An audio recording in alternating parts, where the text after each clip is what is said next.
Hi hello welcome back to our channel Srinivas లాగ్స్లో ఈరోజు Madanapalle tomato మార్కెట్లో యాక్షన్ అంతా పూర్తి అయిపోయేసరికి టాప్ టమోటా ధరలు ఏ విధంగా పడ్డాయో మనం ఈ వీడియోలో తెలుసుకుందాము. ఈరోజు యాక్షన్ పూర్తి అయిపోయేసరికి మదనపల్లి మార్కెట్లో ప్రారంభ కాయలు, ఈ పొడికాయలు, జ్యూస్ కాయలు, అన్క్వాలిటీ టమోటాలు, ఈ థర్డ్ క్లాస్ కాయలన్నీ 300 రూపాయల లోపు అయితే టమోటా ధరలు అయితే పలకటం జరిగింది. అలాగే ఇంకా సెకండ్ గ్రేడ్ కాయల విషయానికి వస్తే కొద్ది క్వాలిటీ ఉండే కాయలు 300 రూపాయల నుంచి ప్రారంభమై 480 రూపాయల వరకు అయితే ఈ సెకండ్ క్వాలిటీ కాయలు అయితే మదనపల్లి టమోటా మార్కెట్లో టమోటా ధరలు అయితే పలకటం జరిగింది. ఇంకా టాప్ ధర విషయానికి వస్తే ఈరోజు యాక్షన్ పూర్తి అయిపోయేసరికి ఒక్కొక్క మండీలో ఒక్కొక్క విధంగా అయితే టాప్ ధర అయితే పలకటం జరిగింది.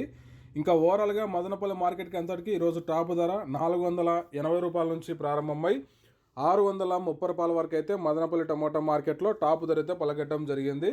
480 rupees to 630 rupees top price in Madanapalle tomato market yard. Okay friends, ఇవి ఈరోజు యాక్షన్ పూర్తి అయిపోయేసరికి మదనపల్లి టమోటా మార్కెట్లో టాప్ టమోటా ధరలు. ఈ ఇన్ఫర్మేషన్ మీకు నచ్చినట్టయితే లైక్ చేయండి, షేర్ చేయండి, అలాగే మన ఛానల్ని సబ్స్క్రైబ్ చేసుకోండి. Thank you watching this video.